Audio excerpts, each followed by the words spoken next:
Ayer, otro día muy violento, lo presentamos anoche en televisión. Sí, uno tras otro, Ciro. Uno tras otro. Uno en Un hecho Chalco, tras otro. otro en Tehuacán, Puebla, otro en La Chona, Jalisco, el otro en Simojovel, Chiapas, también se dio en Cuautla. En Cuautla, Ciro. En Morelos. Candidato sustituto Ahí a la alcaldía. mataron a un candidato sustituto. Y bueno, hace un par de semanas hablamos aquí con Luis Carlos Ugalde.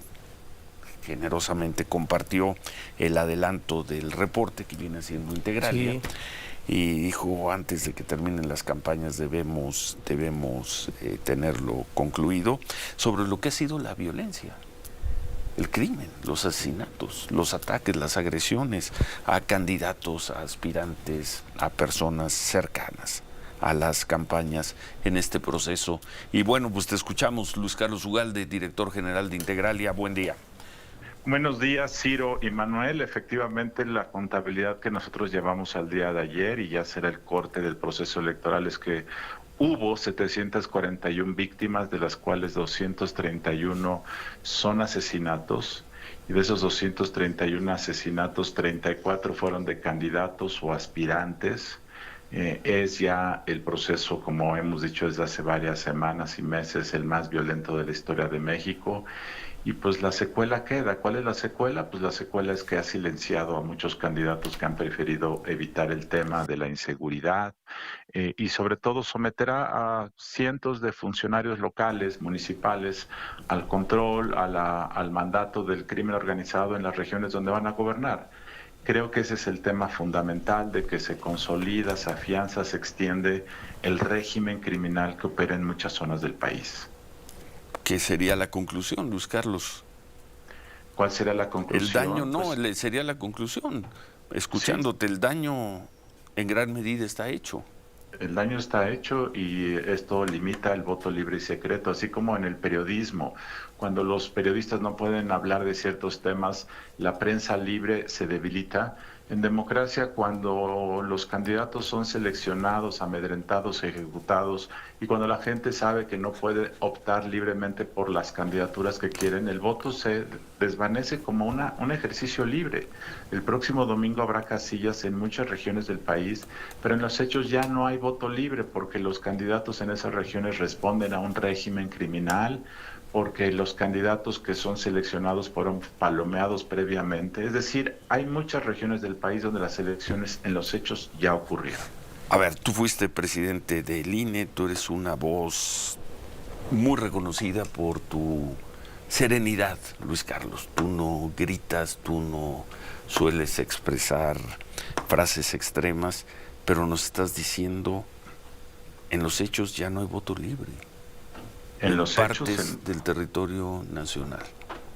Efectivamente, en los hechos, en una porción significativa, que no es la mayor parte del territorio, pero donde el crimen organizado ya controla la vida económica, social, política, pues ahí las candidaturas que van a ganar son palomeadas y han sido vetadas y han sido fondeadas por el crimen organizado. Así es que quien gana representa ese régimen, esos intereses, y por lo tanto la gente puede votar voluntariamente, pero ya está prefondeada, predeterminada. Por eso creo que el voto libre se va deteriorando cuando quien define previo al juego real es el crimen organizado, por supuesto. ¿De qué tamaño es ese territorio? Según, no sé si lo han medido, si tienes una Es muy difícil medir, pero probablemente sea a nivel municipal. Y esto es importante decirlo, Ciro, porque no es que el país esté capturado.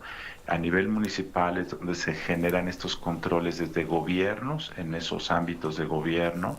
Yo te diría que Luis Carlos, en todo el país se vota a nivel municipal.